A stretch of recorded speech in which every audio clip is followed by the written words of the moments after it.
What's up, guys? Welcome to episode 144 of Nintendo Power Block. Coming to you live from this ice-cold north. I'm one of your hosts, Corey Deerigan. Alongside me, as always, is that Retro Code, Eddie B.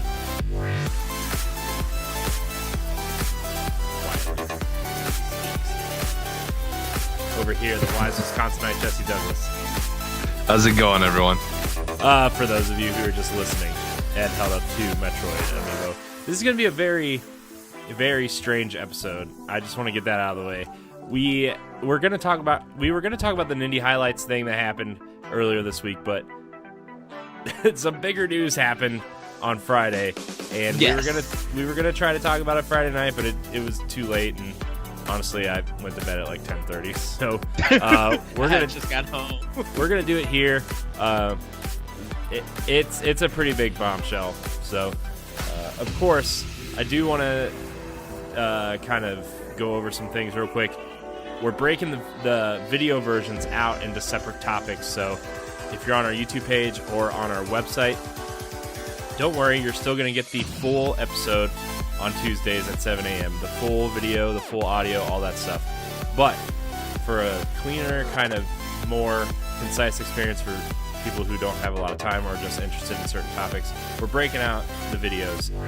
So you'll have, I think last week Power Block had like 8 different videos go up. But, you know, that's just how we're going to run it now. So it's a little bit more work, but I think it'll be worth it for everybody trying to get in on this video version. So, yeah, that's kind of it for that. Let me pull up my notes here because we got some housekeeping to get through here. Yes. All right, so first of all, we have new giveaway details. Of course, we are giving away Yoshi's Woolly World in March, but also we are giving away in February a year subscription, I should say, of Nintendo Switch Online. So there's new contest rules. We're not going to have you email us questions anymore. Well, you can still email us questions because we still want questions for Question Block. But we're going to have you subscribe to the YouTube page and then post your screenshot in our Facebook group, facebook.com/group/Nintendo Power Block, because we really want to build our social communities. So if you're not a member, you just click join and wait for one of us to approve you, and then you'll join, and then you will post your sub in the Facebook group along with your favorite Nintendo-based memory, whether it's a holiday memory, whether it's going out and buying a game, standing in line, that kind of stuff. So, yeah. So for February and March, that's how we're doing it. So subscribe to the YouTube page, screen cap your subscription, post it in the Nintendo Power Block Facebook page with a comment on your favorite Nintendo-based memory. So that's how we're going to do this giveaway. So if you're already subscribed, good job. Post your sub there. If not, get subbing. Yes. Yoshi's Woolly World in March. Year subscription of Nintendo Online in February. That's how we're doing it. So, moving on. We have a few new shows in the works, as you know. Starting in April, Cubecast TV will launch with a playthrough of the original Luigi's Mansion on GameCube. So that's going to be fun. Also, NG Arcade will be launching on June 1st. Subscribe today at youtube.com/Nintendo Power Block today and click that bell for notifications on those episodes when they go up. Also, you can check them out on ngrradio.com. Next, Nindy Showcase is halfway through already. with the messenger being showcased in the most recent episode. There are 4 more episodes this season. Also, you can catch up on previous seasons by going to ngrradio.com or youtube.com/NintendoPowBlock. If you're interested in Anthem, The Division 2, or Destiny on the other consoles, you can also subscribe to our new channels and podcasts, Javelins for Hire, Darkstone Junkies, and Tower Casuals, respectively. If you want to join us on any of these games, join our reformatted Nerds Gone Rogue multiplayer community on Facebook or on our respective Xbox and PlayStation communities as well. You can join us there for some multiplayer fun. And if not, you can play other games with us too. Gears of War, Halo, Destiny. Well, I guess Destiny's in that list. Anyways, Destiny 2. We're trying to build a better kind of cohesive community, a better kind of interactive community. So you can join those places as well, or you can join the Nerds Gone Platinum and Arsenal X Facebook communities as well, or follow us on Twitter. Lastly, you can check out ngrradio.com for all of our content, shows, and written pieces, and go to ngrradio.com/subscribe if you want to subscribe to one of our other shows and aren't sure where to go. That's the easiest place to go. Also, you can find all of us there. You can follow us there as well. And also, if you want to watch us live stream, you can go to ngrradio.com/live to find out where you can follow us on Twitch. Jesse's been streaming a lot lately. I've been streaming a little bit. And by a little bit, I mean I've streamed 2 days this past week, which was quite an accomplishment for me. So, yeah. Anyways, we're going to jump into what we've been playing because we have a lot to discuss today. So, you know what? I'm going to start because I've been playing some Nintendo Switch. I've been playing some of that new Super Mario Bros. U. That game is really good. It's really fun. I'm really struggling to get all 3 coins in each level right now because there's always 2 that are easy to get, right? But there's always a third one. After you get out of that first world, there's always a third one that's really hard to get, and you have to like almost backtrack and get a specific suit or power to get into where you need to go. Yes. And let's be honest, the squirrel suit is the easiest way to get around. So I usually go back there, and I hear a snoring dog, I think.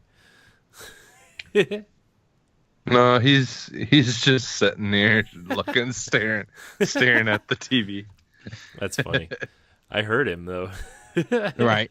Oh, you know what he might have been doing is because I have a Boston Terrier for anyone that doesn't know, and they have they're like a shorter snout dog, so like sometimes they'll have like almost like an asthma attack where they'll have to breathe in through their nose like weird a couple of times to like get their breath, because that's just unfortunately something that happens with dogs with smaller snouts. Yeah. Our AX. So he was probably doing that, I bet. That's funny. Our Sometimes AX mascot.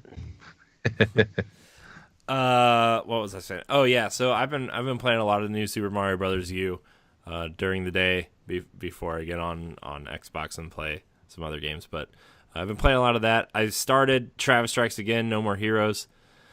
It's pretty fun. I mean, if you want a cheaper hacking / experience that's kind of like, it's not exactly as over the top as I was expecting it to be. It's more of just like a kind of like a hack and slash kind of beat 'em up type game. The bosses are pretty interesting, but as you're moving through the level, you're basically just tapping the quick attack button or the heavy attack button to perform combos and stuff. It's pretty kind of basic so far. So it is cool though, because you get sucked into these different video games, and I was kind of expecting like the gameplay to change depending on what world you're in, but it kind of doesn't. It's kind of like the same type of game. So, Okay. but it's still fun. I mean, for $30, it's pretty fun. And if you want the season pass, I think it's $40. Like the total thing is $40 if you want the season pass too. So, there's that. And then I've been playing through some Valkyria Chronicles 1 before I get back to 4, because those 2 run parallel, and I guess there's some things in 1 that kind of cross over into 4 and it makes the story make more sense or whatever. So, and it's really scratching that Fire Emblem itch that I've been having. So, yeah. Man, I've been craving some Fire Emblem, man. I've been craving Fire Emblem so much that I reinstalled the the mobile game on my Oh phone. no. Yeah, and then I was just like, yeah, Fire Emblem. And guess what? It's Fire Emblem. So that's basically what I've been doing. I'm surprised they didn't put that mobile game, like, make it available for Switch too. Yeah, as like a free download. Yeah, just something free that you could play. Well, I think because of Three Heroes. What? I think because of not Three Heroes, Three Houses. Well, and being in production. But I know the Switch can do vertical stuff, but it is a very vertical game, and the Switch screen is like, it's got different dimensions than a phone screen does. So yeah, but I mean, don't get me wrong, I would totally play it if it was on Switch. Yeah, So, yeah, because Ed, did you end up getting your vertical thing for Switch already? The flip grip, no. I had to get in touch with them and find out, because I got an email, confirming my address, but nothing has been shipped out to me. So I got to get in touch with them and find out what's happening to it. Okay. Because I was gonna say, yeah, because with that being available, they definitely could just throw it on there eventually, because there would be a way to play it. I mean, not that you couldn't just lay your Switch down, sideways and tabletop and play, and just go into tabletop mode with it. Like, I don't know, but yeah. But I'll get into what we've been playing on, what I've been playing on Xbox and on Arsenal X and other stuff, but because we have some very interesting Anthem and Destiny things to talk about. So, but Jesse, I'm gonna move on over to you. What have you been playing? On Switch, I really haven't played too much. I finally got a subscription to the year for the online or whatever. But and then I did buy some games, but I haven't. The only thing I think I played a little Tropical Freeze, and that's about it. Dude, I just don't want to spend, like, there's just so much games coming out right now that I, like bigger games that, like, I just bought Resident Evil and stuff, and so I want to get the budget. I want to get the Mario game and stuff eventually here. I think that will probably be one of the next games I buy. Maybe in like a week or two I'll get that. I don't know, but I just haven't really got anything lately. Or there's so many games for Switch that I want to get. Exactly. That have been out even for, like, almost a year now. So, but yeah. So that's it for me, really. A lot of stuff on Xbox, but I'll just hand it off to you, Ed. Okay, so I'm going to keep this super short. Games that I did pick up, I got the Mutant Mudds collection. I got a demo from a game called Drowning, and then another game called Heroes Trials. The only two games that I've been playing for Switch is Fire Emblem Warriors. Dang, Corey, you got me saying heroes. I'm sorry. Fire Emblem Warriors and Guacamole Melee 2. So that's pretty much what I've been doing with my Switch. I've been doing stuff for PS4 and Xbox, but like Corey, I'll talk about that on AX. I just wanted to keep Switch really short. Because, I was in the convo mode with Corey, like, Friday morning about the news. You was asleep, Jesse.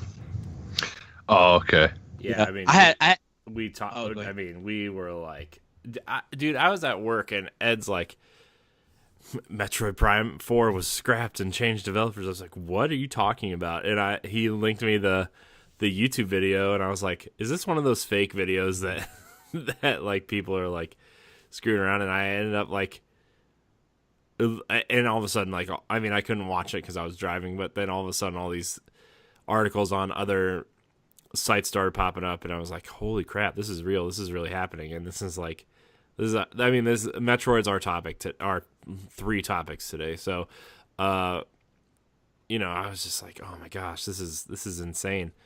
So, And I literally woke up in the morning to this, to seeing it on because Nintendo of America posted it on their Twitter thing, the announcement and the video, and I'm like, what the world is going on? And yeah.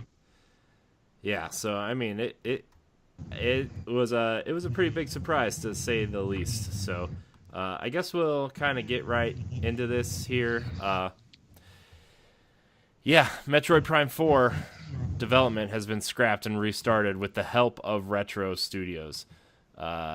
This is pretty big news because we were kind of trying to decide if this game was going to come out this year or next year, and I think we all kind of decided it was going to be coming out next year. But man, just scrapping the development and kind of restarting with Retro is a huge deal. That's huge. So I mean, that's I don't want to say it's a blow to Switch because there's a lot of great games coming out this year and probably next year.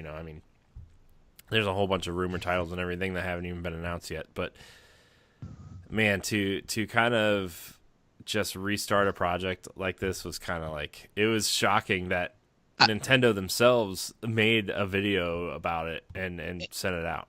And this is the thing about the video, because everybody was trying to compare it to Zelda. The Zelda one is different than this one because Zelda, they just talked about the delay of it because they wanted to add more stuff. But they did do a video, and everybody was cool with it. I think that's what everybody kind of appreciates with Nintendo and even with Japanese developers, because it's different than what they do in America. Like, they could just announce that a game is going to be canceled or delayed, and we read it and then move on and don't think nothing about it. The Japanese developers, if they know that something's not working out, they will come up and own it. Mm-hmm. And from the producers and developers and the directors and head and executives come out to do a video like that, that's major. And I think that gives that company and that team more respect than just putting out a press release. So to see Takashi come out and apologize and said that we had stuff planned for this game, but it did not live up to our quality, our standards. That's huge. Mm-hmm. And everybody was just like, we're not getting it. But now that we know that Retro's working on it, because there were speculations on who was doing it. Mm-hmm. Which some things started coming out about that, where like Nintendo was trying this new way to develop games and stuff, this ad hoc way where like different developers were doing different things. Like a couple studios were working on assets, a couple studios were working on gameplay systems, a couple studios were working on like world design and whatever, and like some studios were like really trucking along, really doing what they needed to be doing, and other studios were it was just fire in the hole, man. It was all just not happening. So that's what I wondered, because when I was reading it, they said that they had created a new team or something, or they had brought in a new team or something, or something like that. And see, and other people thought it was Bandai Namco. So to hear you say that, Corey, like, this is news to me. I didn't hear that. I was just like, really? Some things, like, I've been following Imran Khan, who's the news editor for IGN, has been tweeting and posting some stuff about like what was really happening with Metroid Prime 4 and everything, and it was like, this ad hoc development, and here's the thing though, is like, whatever those studios were working on, Nintendo could probably take those systems and stuff and have Retro use them, or like assets is the big thing, like yes. Studios that were making assets and stuff, like, you don't have to start creating new assets from scratch. That would be kind of, I don't know. It wouldn't be ridiculous for Nintendo, but in a different way, like look, I know you guys are going to roll your eyes at this, but just stick with me here. EA has Frostbite and all those Star Wars assets, right? Like, yes. How many times have those assets been repurposed in multiple games, And that was EA's big thing too was like, we're moving everybody to Frostbite because if one game needs a helicopter and another game already has one, we can kind of move this helicopter asset to another game and reskin it and whatever. That was kind of like their big thing. So like, there's no reason why Nintendo can't really do the same thing for Metroid Prime 4. Also, well, it would be cost saving measures. Yeah.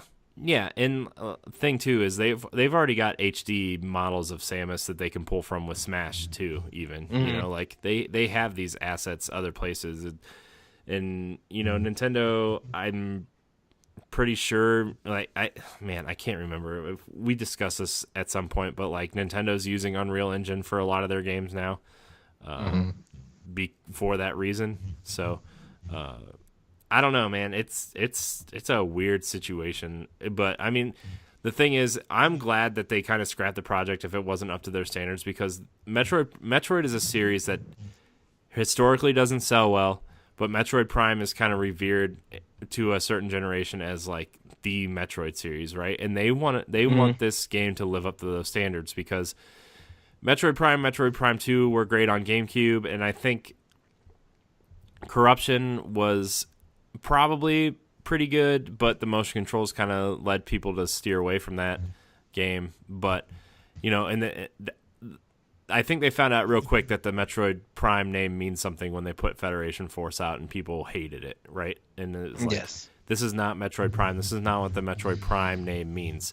And so I think Nintendo's learned from that experience. Although I would like a proper like Metroid Prime Federation Force on Switch, and we've had that discussion plenty of times. But I think they've learned that, and they are going to try to live up to the Metroid Prime name because of that situation. So I would rather them take their time and do it right than kind of try this new style of development out and get it wrong. Yeah. Oh, go ahead, Jesse. I was just gonna say, I don't know, like that kind of development, just from I don't really obviously know how, what it's like to develop a game or any of that stuff, but like I've been listening to more like interviews with developers and things like that. I checked out, there's this really good interview with the creator of Dead Space that I had watched, and he talks about the development of that first Dead Space game, and like how difficult it got at times, and and they like got to the point of just like almost wanting to just quit, and like the only thing that saved them was to be able to, as a group, everyone go back and go over everything together and try to, work backwards and try to figure out what was wrong and what needed to be changed. And I just feel like if you have a whole bunch of groups like that are all just split up in different places, like that can't like be in the same place at once, like that it would be really difficult to figure out issues with the game, and it will take a lot longer to deal with them. Like, so I wonder if maybe that's what happened, is some of these groups would have issues, and it just wasn't as easy to go back and fix it. It's three things, like stuff like this, when it happens, when it splits. So you have, let's take Ubisoft. Sometimes when they make a game, they'll be like Ubisoft Shanghai, Ubisoft Canada. They'll have different companies, but they all are under Ubisoft that work together. You have, for example, the Square situation when they did on how Final Fantasy Remake is going, how they had different companies go out that they use, and it wasn't up to snuff. So they started from square one to redoing this games and got rid of everything. And then you have someone like Gearbox with Randy Pitchford and Sega with Alien Colonial Marines. That Sega gave Gearbox a game, but Gearbox gave this other company time, whatever, to do it. And then Gearbox would get it back, stitch the game together, fix some things, and then release it. Well, that didn't work well together. So we have those kind of three different developments. it's surprising that Nintendo would do something like this because Nintendo is talented enough to do everything in-house, or they'll be able to work with another Japanese developer. Platinum, to that Bandai point, Namco. to that point, Ed, bringing it in-house, right? I think to me, like, I think Nintendo wants this to speak to a Western audience, right? And I'm not saying that Japanese companies can't make good first-person shooter type games, right? Yeah. But honestly, I think we saw people break off from Retro to go work on Halo 5, right? And you could Halo 4 and 5 actually, like you could actually see the Metroid Prime influences in it. Yeah, and Recore, like, and then some people have actually been hired back to Retro because they want to work with Nintendo, right? There's been some shifting around. I forget the names who have been rehired because I actually looked it up before the show just to see, like, and IGN actually wrote a big article this weekend that said who's at Retro from the original Metroid Prime trilogy teams, right? And they had this big article about who's still there, who got hired back, that kind of thing, what they worked on outside of here. Some of that team that worked on the Halo games came back. So, like, I think they want it to speak to a Western audience by making it not a proper first-person shooter, but more first-person shooter-esque with puzzle design, right? Like, and I think that's how they want to go, and bringing it in-house to Retro instead of, having a bunch of different Japanese companies work on it, or even some outsourced Chinese development was rumored for assets and stuff. Like, maybe bringing it in-house under one roof was a better idea for a title like this. Now, I could see them doing that for smaller titles, but I think Metroid Prime, they're banking a lot on Metroid Prime 4 for the simple fact that this is a big title for them, and they want it to speak to a Western audience because it's going to sell better over here.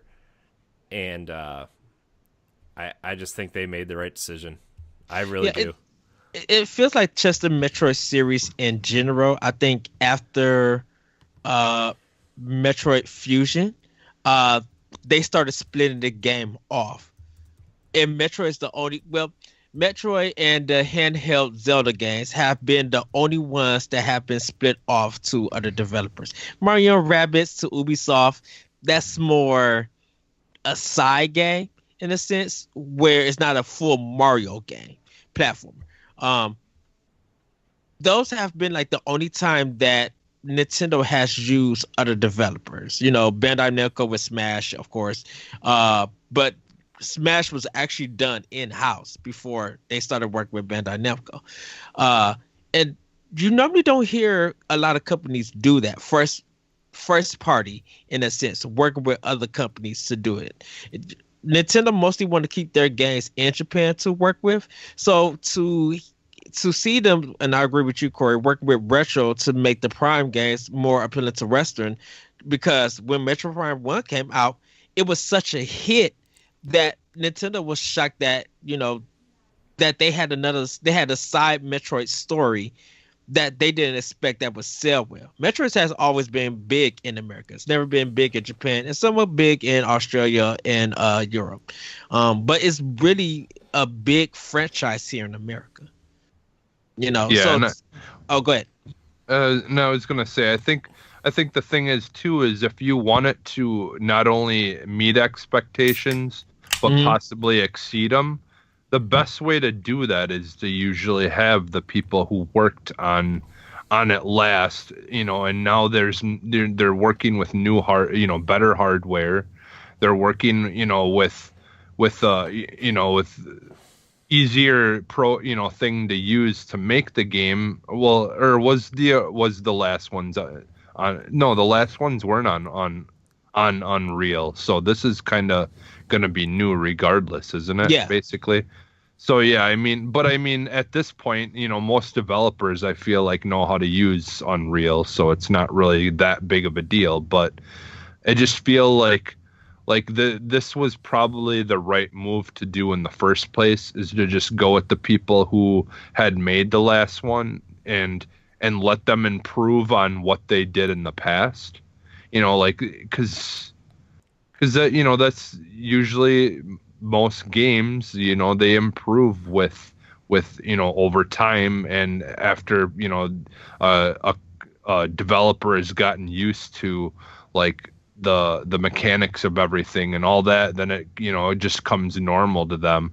And then at that point, all it is trying to come up with more unique and cooler experiences. Mhm. And so like I'm sure it would have been an okay game, but I think that's the thing, is it just would have been okay, and Okay. they want to be able to exceed the expectations. And I think even Nintendo stated that, we're saying that it didn't live up to its standard. I think they would have been like, if we would have brought this out, it would have probably got a pass because it's a Metroid Prime game and people were excited, but we feel like the quality would have let a lot of people down. So, yeah, you're right, Jesse. I just really think, and I was when I was telling Corey this, like, for me, this is kind of hard because I've never felt this way on processing all of this, to be like, I don't know what to say or do. Like, I don't know how to, like, not say fix it, but I'm just like, I don't know what is going to be the future for this game, because I feel like there's going to be a new story. Maybe there are going to be new art assets. Maybe Retro and the producer have come, and the whole story is going to be rewritten and everything. I really don't know now what to do, because we didn't get anything. So now I was just like, only thing I could think of is 2020, that the game would be coming out. Well, And I feel like we had this discussion discussion. the other day where I think it's going to be more like 2021 at 21? this point. Yeah. Because, like, don't get me wrong, if they're using an engine they're comfortable with and have assets, they can probably build a working game in a year and a half, right? Like, get it to an alpha state, and then Nintendo likes to take time to polish everything up and make sure everything's working functionally. But I think getting it to a playable state, and they have assets and stuff, Yeah. I bet they can get this game done in an alpha state at 2 years, right? Which would put us at the beginning of 2021, and then they polish and polish and polish and get it to a beta state, work out, because Nintendo are the masters of QA testing. So, like, Exactly. I think 2021 looks, that holiday looks realistic of 2021. 21. And I feel like with them taking it out this year, I think now Nintendo is balanced. We don't have to worry about Metroid, when it's gonna come out, when it's gonna be on the direct. We don't have to worry about that. I think now, because like when me and Corey was talking, Jesse, we was talking about what's going to happen into the fall, and we kind of was like predicting how the fall could roll out, and the fall and winter is a big thing to Nintendo. So without having Metroid there, it's balanced. There could be a one-hit game, or even a one-hit game for, like, that's a new IP, or something that's ported from Wii U that could come out. I still think we're gonna be getting Pikmin. Yeah. Which we have questions about that, so we're gonna get into that discussion too. But Okay. Overall, like, I know we've had kind of a little bit of a long discussion on this, but, like, I think them putting out that video kind of resets expectations for people about what's coming. And Ed, I know we've talked about, like, Nintendo needs some tentpole titles this year, except for the fact that I looked up Animal Crossing. The 3DS version has sold 13 million units. So I'm like, okay, there's their tentpole. Yeah. There's their other tentpole this year is Animal Crossing. But I still think they need, like, one more a tentpole game this year. But, like, we'll get into that. And we'll probably have an episode like this. I think we need to have, like, a mini block on this, or expansion pass. What's tell the difference between a tentpole game and a compliment game? Yeah. What about Bayonetta 2? Isn't Bayonetta supposed to be coming out this year? Bayonetta 3? Yeah. It depends on the Direct and E3. We need footage of that. So, yeah, I mean, I want to read some of Imran Khan's tweets here because I've been following him since this was announced, right? Like, okay, let me see where this starts here. Okay, that's Kingdom Hearts. Also, there's another like news story I want to talk about in here that is very, very interesting, but I want to get through our Metroid Prime 4 talks first. Okay. He says, where does it start? His first tweet was, I guess that explains where Metroid Prime Trilogy disappeared to. And that was in response to the video. And then a couple minutes after that, he said, Retro working on Metroid Prime 4 is interesting. There's not a lot of old Metroid Prime people there anymore, so the experience is in name alone.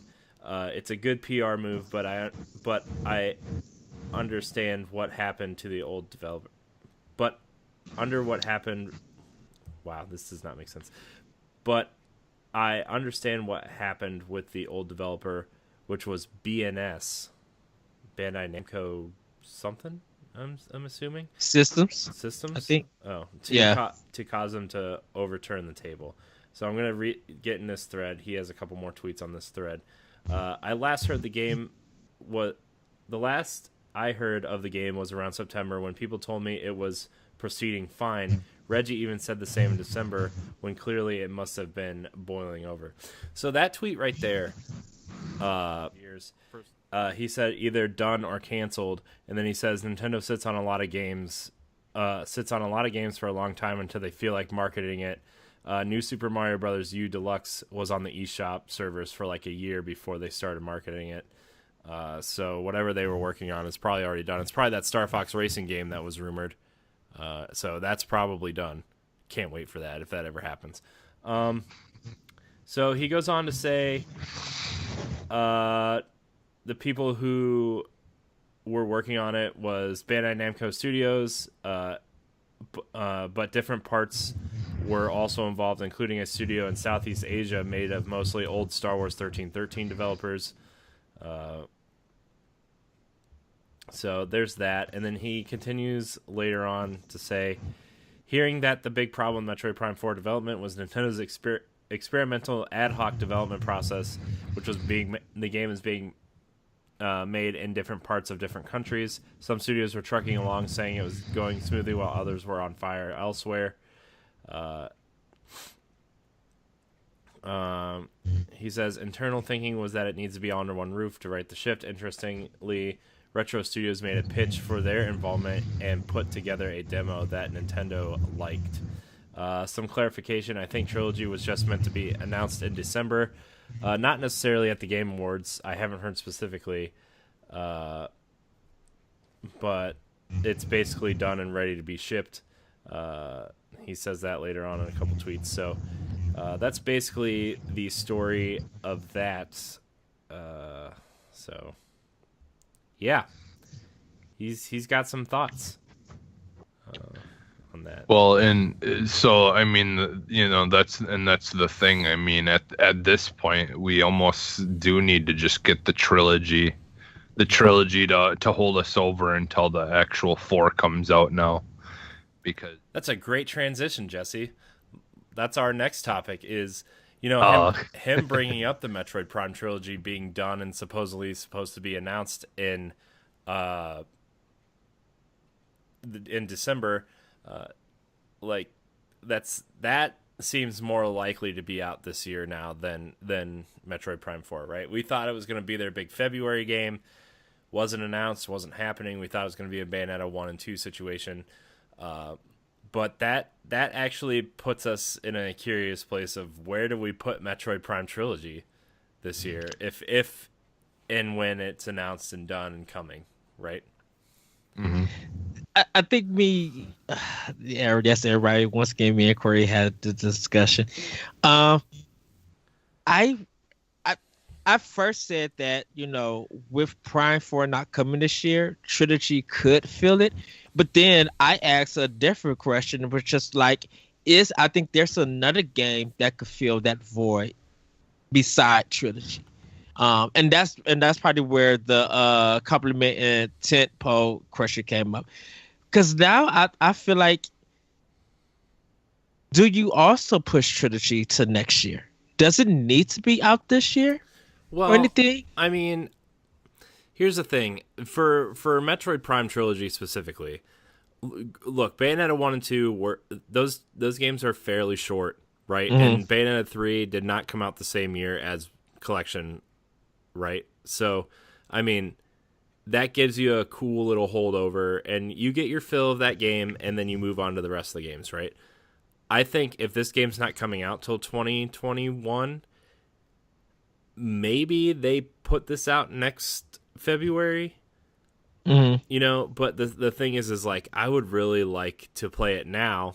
That way because like, first of all, it takes me a while to finish games if I finish them at all because I'm too busy doing other stuff or playing Destiny again because I got sucked in real hard. That's a different story. But you know, like I think if you want to get people hyped for this announcement, I think you put it out this year, the first half of this year, to make goodwill on the pushback, right? You put it out as goodwill to show, hey, look, we are sorry about Metroid Prime 4. We're trying to do it right. Here's the original collection for Switch. And I honestly think it takes that May spot that I predicted Fire Emblem took. See, I'm going to fight you for that with the Fire Emblem. Here it comes. Keep Fire Emblem in May. I think put Trilogy in December.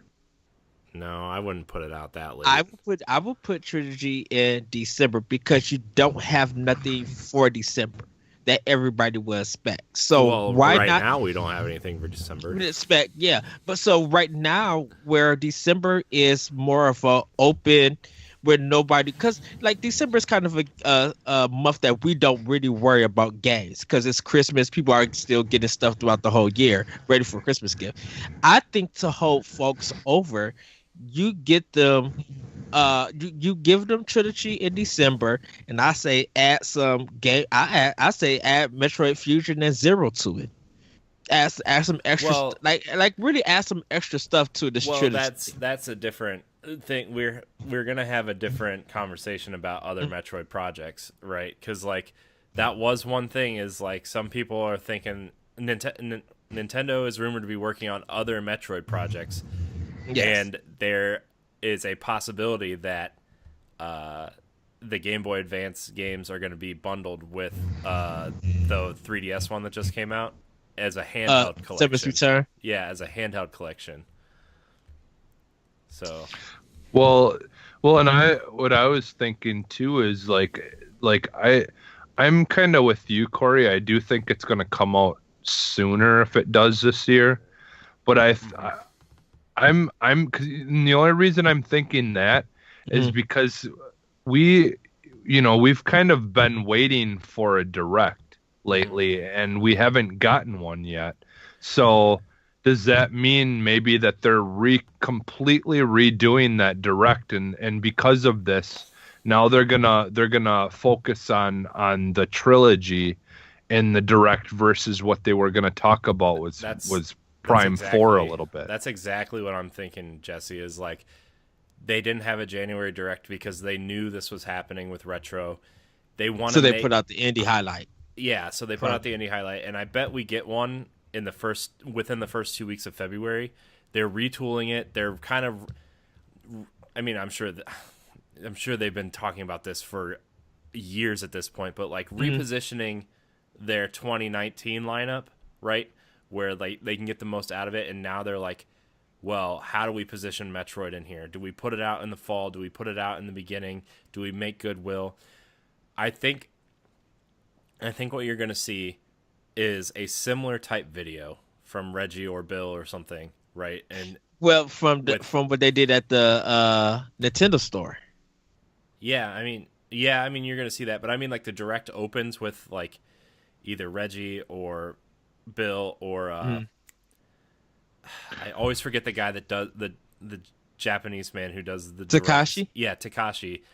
Open up with this announcement, be like, hey, they address the video that they put out already, and they're like, we're moving Metroid Prime 4 to Retro Studios, and you just see the Metroid Prime 4 logo with the Retro Studios logo on one kind of still image. And they're going to announce the Metroid Prime Trilogy collection that way. and be like, maybe it doesn't open up with that, but that's like the first main segment, because they always open up with something that hasn't been announced or something weird like that, right? So Yeah. I think that's what's going to happen, and then they're going to transition into their spring/summer lineup. So unless we get some stuff that's already set for 3DS, because Nintendo still plan to support it, bring the last Mario and Luigi game over. Partners in Time is the only one they haven't brought over. I think the only thing they will probably do is that if they're not reshooting the direct, but they're probably doing over voiceovers. They'll probably be doing those. They're probably doing graphics for new dates for it, and then probably editing the direct over again, because that'll be the only way that I know. And that's why I feel like Metroid Prime trilogy being out in December, it wouldn't make sense to put it in this direct because of Metroid Prime 4 decision being moved. So I think maybe E3 or maybe fall direct or a surprise direct or something. Do you think they could announce it this direct, and then at the E3 direct they give it a release date? Because if they decide to put the trilogy out this fall, like that could be their August, right?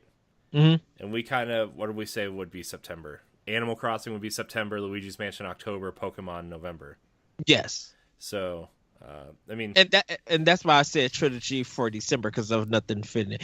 I agree with you, Corey. Doing it as a blurb this direct, go a little bit more in detail for E3, and then bam, give us that announce date so that everybody now could be like, okay, it's coming out whenever month that it's coming out. We could get ready and plan for this, because everybody gonna be like, okay, if y'all gonna do this trilogy, HDB make, we want a collection for it. Mm-hmm.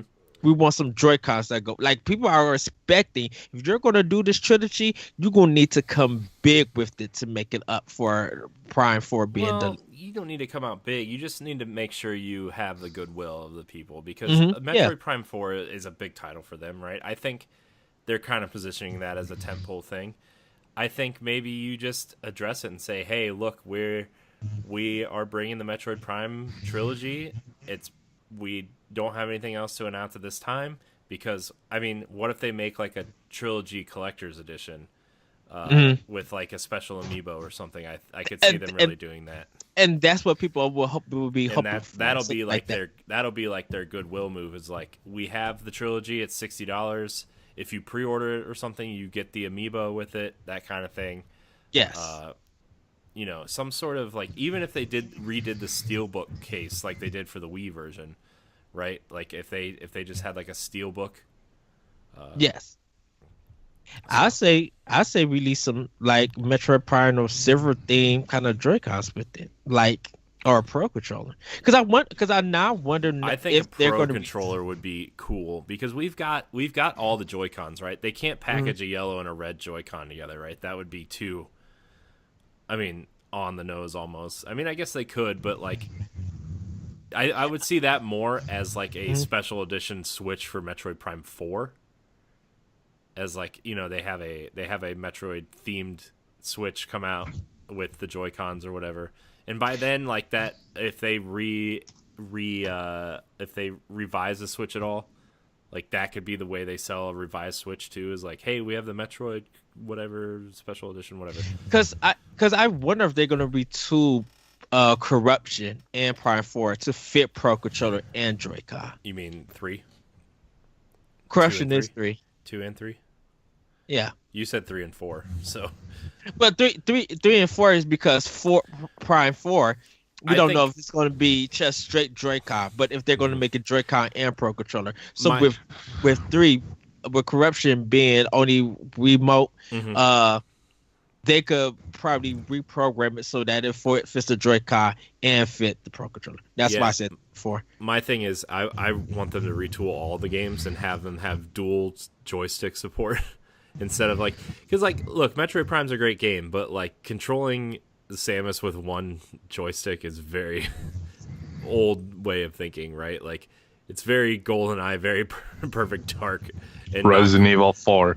You know what? Resident Evil 4 is the other good example, Jesse. I'm not kidding. Like I want that camera control on the right stick. I will not get into that. I have my thoughts. We have our discussions. Go check out AX. Ed's basically stuck in 1997, guys. It's fine. He wants to live at the arcade. Hold on. Because because this is the thing. Retool the GameCube demo of Metroid Prime and use that method and get it out. Yeah. To get a feeling of they're going to do dual sticks. Mm-hmm. If you want to test out that theory gameplay. Mm-hmm. That's all I'm saying. Yeah, I know. But don't touch my Resident Evil 4. I'm just saying. Yeah. This other story from there was another thing posted by Nintendo Life today that said Metroid Prime Trilogy for Nintendo Switch is ready to be released. It's been long done. The initial announcement of the Trilogy Collection was supposed to happen last month, but not necessarily at the Game Awards, which why wouldn't you announce at the Game Awards? Over on Reset Era, Game Informer editor Imran Khan said Metroid Prime 4's development reset is likely to alter Nintendo's schedule and mentioned how there was more, quote, Metroid stuff in the pipeline to anticipate, not just the trilogy. So, so look at a handheld collection. Do you think they would also put out like the quote unquote handheld collection of the Game Boy Advance games and even Samus Returns? No, because there's too many to do. No reason being is because you got Zero Mission, you got Fusion, you got Metroid Hunters, the one that came on DS, you got the pinball maybe one. Maybe you don't do that. Maybe you just put 3 games on there. Maybe it's just Zero Mission, Fusion, and Samus Returns. And Samus. I think Samus Returns is still new in the pipeline on 3DS. Because that game is still out there and on the eShop, everybody could just go buy that. I would just say if they do Metroid, Fusion, and Zero Mission, they should be fine. Mm-hmm. I think that would be enough. If they want to retool it for Switch, then they'll probably. I wouldn't mind seeing the 2D games come over, like a 2D collection. And maybe it's not even just handheld. Maybe it's just 2D collection, right? And maybe you throw Super Metroid in there for goodwill too. Like I don't know. I'm just thinking. I don't think a 2D collection would happen, but I'm just saying, because you've already got the Nintendo Switch online service that's rumored to be getting Super Nintendo games, so I think that itself eliminates Super Metroid. And if you're gonna eventually put Game Boy and Game Boy Advance games on there,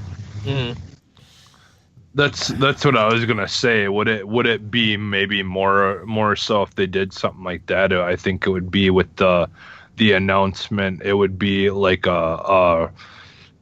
starting titles for the advanced Game Boy and all that kind of stuff added to the online service. I don't think they would actually sell it. Mm-hmm. Sell those games. It would be more so something they add to that. I think that if they add the Game Boy Metroid 2, the Return of Samus, the original one, to Fusion and Zero Mission, I think people would be excited to buy it, to play that on Switch. So then you could avoid having those games being waited to be on the online service. You already got them on Switch. You could buy those games $40 or $50, whatever Nintendo want to charge, or book with it. They do it big so that the $50 or $60, if they want to charge that, it will be worth the price of being that as a collection for it. Mm-hmm. Because that's why I said about Hunters and the pinball one, because of those games not being re-released. I think those could be tidy up and added on so that more people could get exposure that, hey, Nintendo did some side Metroid games you guys might want to check out. They weren't good, or they weren't up to snuff, I should say. But it's a value or something. Yeah.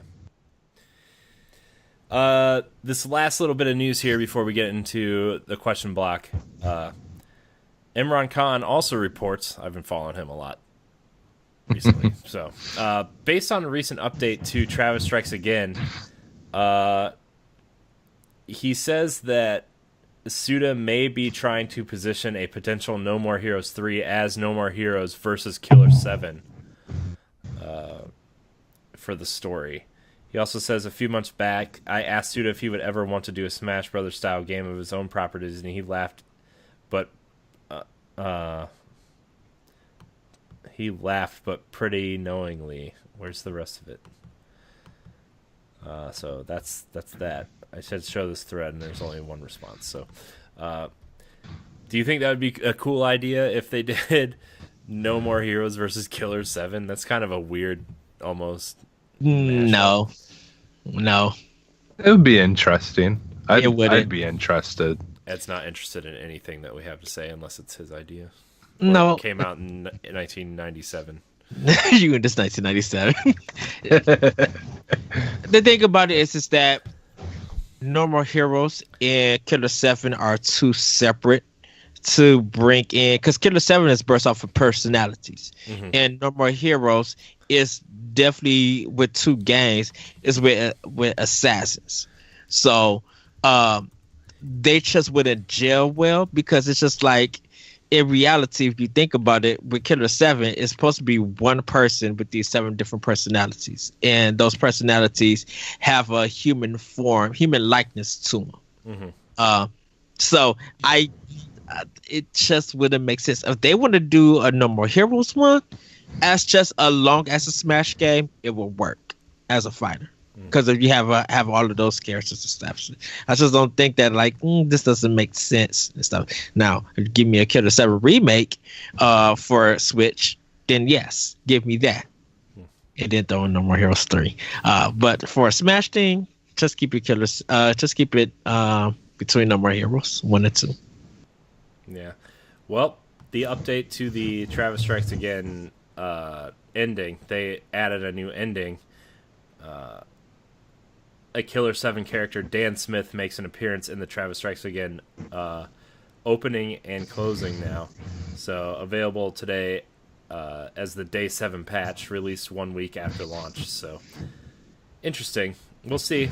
We'll see. That's interesting that character's in there.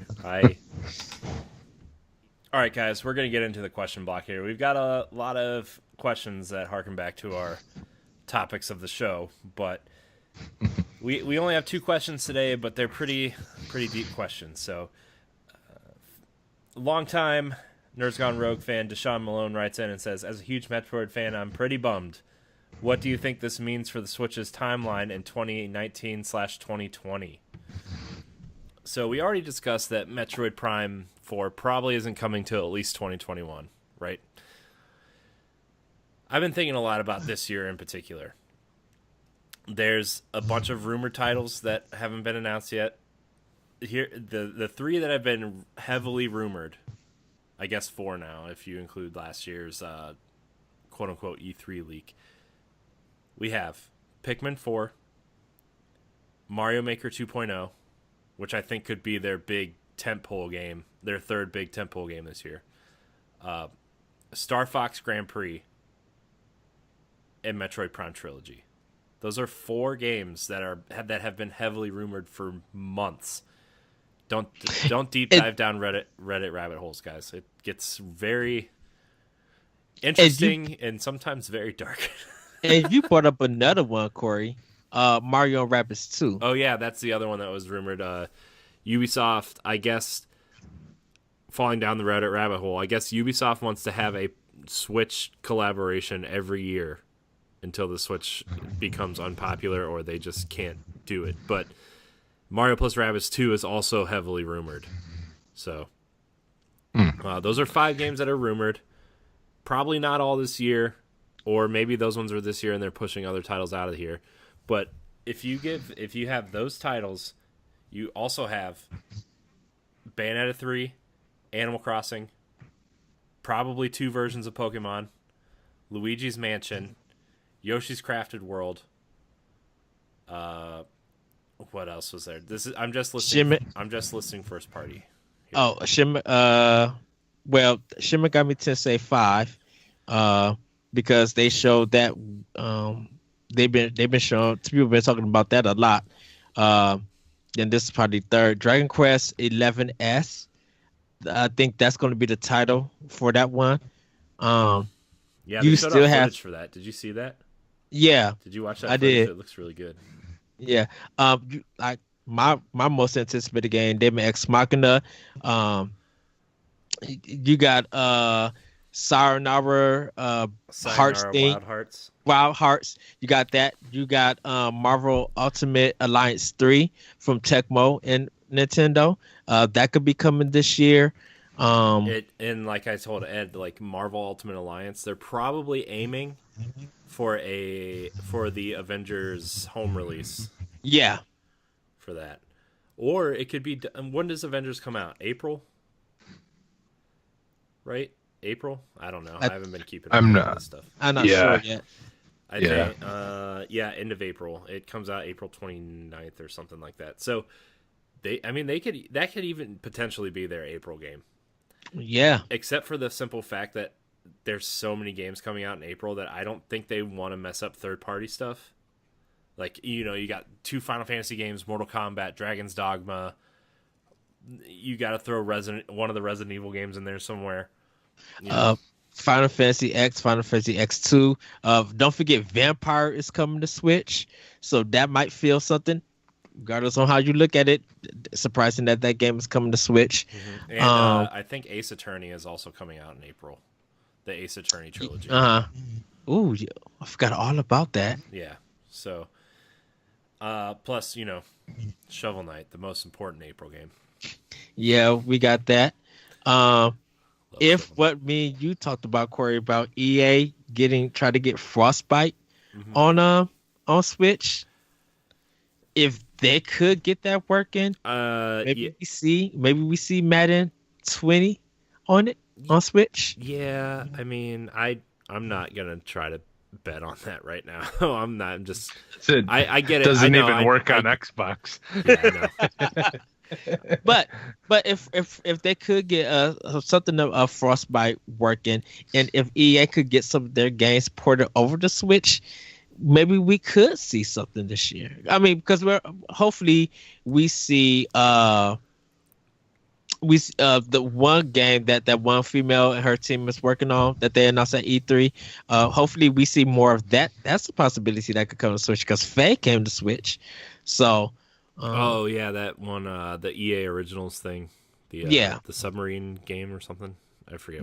EA, they'll probably throw that Command & Conquer on Switch, and that's a possibility. That's scary, but it's a possibility. I mean, let's look. Let's just look at the big titles that are here right now. Like, in terms of first party, they have so much, and like even if these other games turn out not to be true, like they still have a ton. Right, I mean, we've known Pikmin 4 has been in the works since right after Pikmin 3, right? They were kind of working on Pikmin 4 before Pikmin 3 was even released. So, man, Pikmin 3 is so good. Well, I'm sure they were probably did do some stuff with that the DS one or whatever, the 3DS or 2DS one. Yeah. But I'm sure they probably just took a little, a break. Just took some of the people from that group to work on that, because I'm guessing they had 2 different groups. But yeah. So I mean, what do you think what do you think is going to be their big E3 game this year now? For me personally, it's going to probably be Pokemon. If it's not Pokemon, it's going to be Animal Crossing. But I think Pokemon is going to be their big one. Yeah, I mean, I think their booth is going to be Animal Crossing, but I think Pokemon's going to be heavily featured. Obviously, I think, Pokemon's so weird because they always have the Pokemon Direct separate from the Nintendo Direct. Yeah, right. So that's going to probably be in May. The Pokemon Direct's probably going to be in May, or that first week of June, right before E3. And then, they mention it in the Nintendo Direct, but then that first segment of Treehouse after E3 is going to be all about Pokemon. I think at E3 we probably get Challenger Pack 2 for Smash. Like Yeah, that's everybody another is thing. anticipating, We always forget about the Smash DLC coming. right? Because like everybody's expecting Joker, so Atlas still has a chance to put Persona on there, Hmm. and that's huge. Because We'll if know in March, right? We'll know if there's some sort of Persona thing coming. Because like even if we don't get Persona 5 or Persona 5R, whatever this thing's rumored to be called, like yeah, you could still get the dancing game. You could still get a fighting game. Like you could still get some sort of Persona related thing. So I think to knock everything out, like to really blow everybody's expectations, like of Persona 5, and of course, I want Persona 3 FES to come to Switch. I prefer that. Um, Atlas could be sneaky and be remaking Persona 1 and Persona 2, both games, and put that out on Switch. That would throw everybody's unexpected minds to be like, look, a lot of y'all didn't get into Persona until 3 came out, or even the 4. But if in Persona 4 Golden, they could port that from Vita to Switch. That's a possibility. But Persona 1 and 2, a lot of people don't know about those games. yeah, I mean, that's the thing too. Is like Atlas is such a coin flip away from that too, right? Like because we still need to see more of Shin Megami Tensei 5, and also like even if we don't get Persona, what if we get Tokyo Mirage Sessions port? 'Cause that's something something we have not talked about too. Was Wii and Wii U ports still coming, right? Like what if we get Shin Megami Tensei? I know the Xenoblade team wanted to port X over, or what if we get an HD version of 1 coming over? You know, like there could be things that we don't know. What are the big Wii U games that we don't have yet on Switch? That could possibly be ported. Super Mario 3D World, Yes. Tokyo Mirage Sessions, Xenoblade X. I guess Mario Maker, but I see Mario Maker 2.0 being more of a thing. What's the one with the camera? Black Maiden. Fatal Frame. What if Fatal Frame. they could? Fatal Frame because could make... like that was localized and put on the eShop, but never released physically. We could be getting that physically at some point. Yeah. Just because like if Nintendo wants to keep up with like a Resident Evil thing, and we don't get the Resident Evil 2 remake, like you know, I know they're porting those games over, but like Fatal Frame would be a good one to just port over. They can retool Star Fox Zero to come to Switch. I mean, if they're trying to get that Star Fox Grand Prix game, I'm trying to think of games that we don't know anything about. But that's what I'm saying. Although for you're right, Wii U. if they did retool Star Fox Zero and just let you play it like a normal Star Fox game instead of using the motion stuff, like that would be amazing. Because like that game had a lot of cool ideas, right? And like I get it, like the gamepad shooting stuff was a cool idea, but like I would like to see them retool that and put that on Switch. Actually, Give me my Xenoblade Chronicles X2. I would like that. What about a Pikmin trilogy too? Yeah, Yeah. I would love to see I would, dude. I mean, they're already formatted in widescreen, right? I mean, I'm sure it wouldn't take a lot to up-res those textures because I'm sure they were, even though they were on the GameCube, like a lot of games around that time had HD textures and just downported them, right? Because like the big thing was Okami for PS2 when they were working on that game had 1080p textures already. They just downported it to PS2 into a 480p style, but that's why that game translates so well to HD already, is because it already had HD textures. Right. So, I mean, they could already be doing that type of stuff. Man, dude, Pikmin 1, I want. Yeah. For CubeCast, I want Pikmin 2 because I have never got the chance to play that. You've never played Pikmin 2? No. It's interesting. I played 1 and 2, and that's it so far, I believe. So Pikmin 3 is great. Yeah. Like, even if they don't do a whole trilogy, I would love to see Pikmin 3 ported over because that game is fantastic. Still stand by it. It's the best use of the Wii remote. besides Wii Sports. Just saying. Yeah, now that I think of it, I did play the demo of 3 because I want to say, didn't they have the demo of that game in the stores for people to play? I think so. so. Yeah. I think yeah, because if I remember correctly, I did. That's all I got to play of it was just the demo because So I was think that- our GameStop had it. Yeah, because it was that and Rayman Legends were the big titles that were coming out around the same time. We have like once to Switch can actually get a follow up. Nintendo Land can actually make a comeback. Like an actual Wii Sports game, I Yeah. think would be huge. Wii Sports HD would be amazing. Like if they just Yeah, said, because I mean if- that was a console seller. Literally, it was a console seller. yeah, Yeah. and So plus, for like, them to not resell it again is just kind of insane. well, like I know they made Wii Sports Club for Wii U, but like if you just put Wii Sports HD and sold it for $40, even if it was digital, like people would Yeah. buy the crap out of that.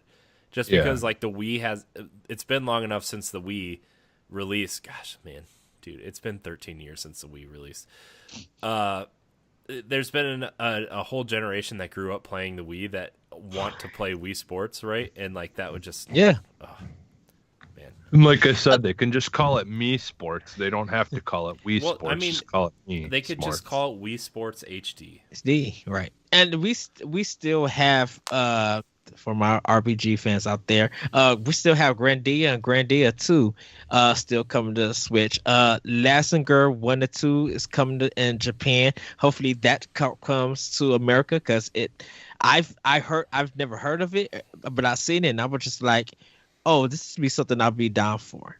So I mean, and then whatever Square Enix wants to do. But just like for Wii U, because I know we probably answered the second question. I answered it already. I'm just going to read it right now. Sam Hall asked, do you think Nintendo will rush some Wii U ports or to fill the gaps or announce some other games? I mean, we've kind of already been talking about that, so we're just going to kind of throw that in there. Sorry, Sam. Yeah. I didn't mean to cross over, but we did. So And like me and Corey was Steven talking about ARMS too. You know, no, you were how talking that about could be. ARMS too, and I was heavily disagreeing with you. But Did we talk about that with you, Jesse? Was that in the chat or was that? No, I don't think you did. Okay. But I go ahead. personally, I could honestly see them doing another one. I don't know that it would be this year. It would probably be next year. But I could see an ARMS 2 coming out. I'm just What do you- I'm Or just going- them talking about it this year. I'm What do you just- think of Golf Story 2? Or too early? Yeah, that might be too early.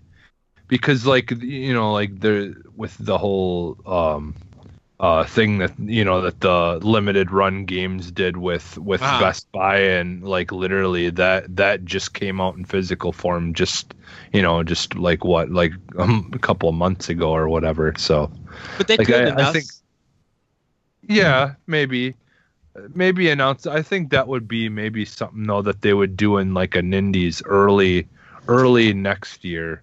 Early next year. Okay. Yeah. So I mean, we didn't really talk about the timeline too much, but like, I mean, personally, I think right now it's until we see what this next direct is like. I think we're gonna revisit this topic whenever the next direct happens. Is what does Nintendo's 2019 look like after the direct? Because they're gonna announce release dates, they're gonna announce all kinds of things. So, we're definitely gonna revisit that topic. But Doom 2 and Wolfenstein Youngblood. yeah, I forgot about that. It is like Doom Eternal and Wolfenstein are both coming to Switch too, and supposedly this year, right? Both those games are supposed to come out this year. Mm-hmm. I know. Think so, I know. yeah. Youngblood at least is supposed to come out this year, and I'm sure And- Doom is going to come out. I think they want to. I think Bethesda is trying to position Doom as like a big October or November release. Yeah. And Jesse, you might get happy for this, but I think Race 2 will probably be 21. I think the Race 2 is going to come to Switch for 2021. Panic Button will be working on it. That's too late, man. For that, if it's coming out this year for consoles, that's too late. Avalanche is working. Avalanche is working on that game for the major consoles, and they're not so much working on Nintendo things. So I think Bethesda. I think Bethesda is probably because of Doom 2 and Wolfenstein and Youngbloods, those being two games coming to Switch. I think they want to wait to Rage 2 development get done before they get that game onto Switch. I think That's the only reason. I mean, I could see that coming to Switch in 2020 because they did say they're exploring the option to bring it to Switch. But I think 2021 would be way too late for that game. I think 2020 would be an okay, like early 2020 release would be cool for that. But Yeah, or mid 2020. It's Like, because I think they would try to get it by next year if they did. Like like Corey said, if it's like almost 2 years later, that or whatever that I don't know. because like I know we've gotten ports of old games to Switch before, but like they made it into that window of like the Switch is new. Yeah, let's play these old games on the Switch because it's convenient. The Switch by 2021 is going to be out for 4 years at that point. Like, people are going to have their libraries. They're going to move past the games they missed already. You know, like, I think that convenience factor is slowly drying up, right? So, well, because I don't think we have do we have an official date for Rage 2? Yeah, I don't think it's May 29th, I think. Well, and I think those original games, those first couple that they brought out were just to say, hey, look what we can do. And and now they're trying to keep up with games and not be too far behind. Yeah. But I think that was the thing, is they were kind of starting. They needed to put those first projects forward to first make sure that they can 100% do it, but to then, once they could do it, to show people. And now they're just gonna try to stay as close to the original release as possible. And I don't think they would get it out the same year, but beginning of next at the latest. I think pushing it. A reason I push it to 21 is I didn't know that they had a set date already. I think Panda Button has a lot of projects at hand. And so for them to add Rage 2 to it, I think they want to finish their projects and get it out for it. And I think like an early 20, if they could get it out 2020, we probably won't see it until the fall, because we'll definitely be waiting for an ED direct for that one. I think 21 just like would give them enough time to be like, but because Bethesda's gonna be focusing on Elder Scrolls 6 in that space game, so to keep kind of like Nintendo Switch players engaged and stuff, Rage 2 could be a hit for them, or be some good money for Bethesda to finance whatever they want to in 2021. Yeah. So well, and another thing, I can see it on 2020. And another thing I think too is they would want to get it out before the new consoles start coming out. Yeah. Too. So, like, I don't know, because then I feel like it would just be an afterthought otherwise if they don't bring it out before the new consoles are a thing. Yeah.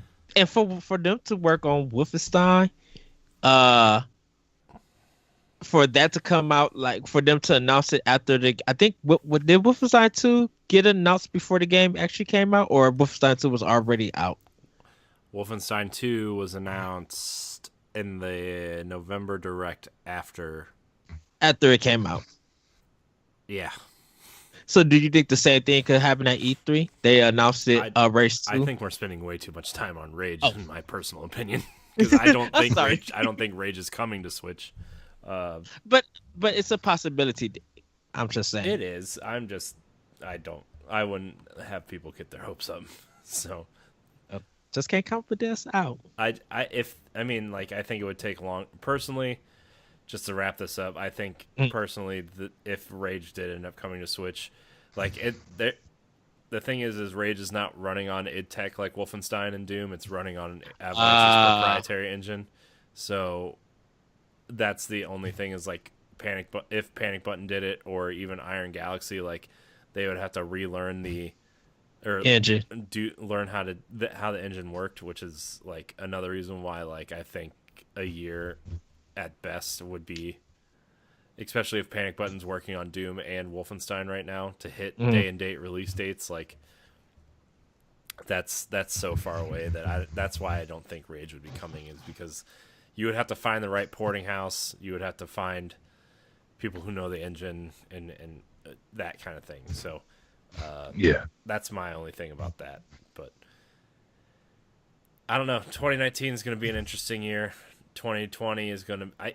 I think Nintendo has enough to space out their releases for the next 2 years. Yes. For people to be like, plus like and not this year probably, but next year we could see a new Zelda announced. We could see a sequel to Odyssey announced. Like those are games we're forgetting too. Is like they've already stated they want to put sequels out to those games before the Switch's life cycle's over. So trifecta. And you know how they like to take their sweet time on Zelda. So, but anyways, that's gonna do it for us here on Nintendo Pal Block. We've had some really interesting discussions today.